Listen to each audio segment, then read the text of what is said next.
Welcome to Action 242 as we continue to look at the theme of relationships. If you were to look at the media these days, it wouldn't take you very long to realize that there is a major attack on the family. We see that divorce is ridiculously easy, that abortion these days is not just allowed but glorified and celebrated. We see parents divorcing each other and children divorcing parents. We see fathers who are portrayed in the media and on TV usually as idiots who need to be rescued from their intelligent and wise wives and children. We see the state trying to replace parents and telling parents that the state knows better on what to teach the children and what values to inculcate into children. And there is a reason for this. And the reason is there is a demonic strategy to destroy family. This attack on families is not new. It's been there since the beginning. With the fall of man, we saw strain come in the relationship between husband and wife. We see Cain killing Abel, brother killing brother. We see in Israel that as they left the worship of the one true God, they even began to worship Moloch and sacrifice their own children and make them and burn them alive in worship of this God. There's always been an attack on family. And the reason for that is because the family is something that God designed and God purposed to reflect something of who He is to the world. Study after study after study has shown the benefits that children have in being raised in family, with both a father and a mother.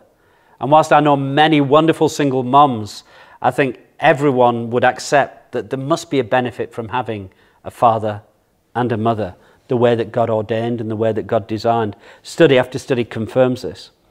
And governments around the world are battling with issues, the war on drugs, the war on crime, mental health epidemics, epidemics of depression and suicide, wondering about childcare and care for the elderly, so many problems that society has.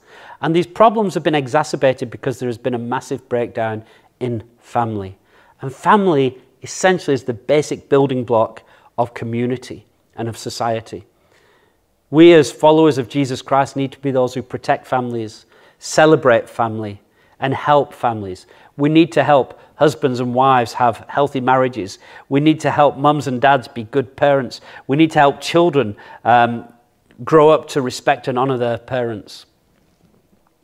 But the reality is, because of sin, because of society is broken, because people are broken, many families are broken. And so we find many people in our society, many people in our communities, many people in our churches who are not in a family, whose families are broken down. We see single moms, we see orphans, we see widows, we see divorcees, we see people who don't have family. And this, in many ways, is a tragedy. But it's also an opportunity. And it's an opportunity for us to reflect the nature of our God. So we read in Psalm 68 from verse 5 that God is a father to the fatherless, a defender of widows, that He sets the lonely in families. And we need to be those who represent God well, His ambassadors on this earth. And so we need to be those who are fathers to the fatherless, those who look after the widows and the orphans, and those who help to place the lonely into families.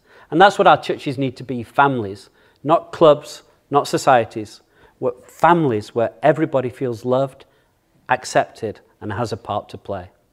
And so I urge us, as we go out and we start ministering to people and we start relating with people, that we are those who understand that we are designed and created for family.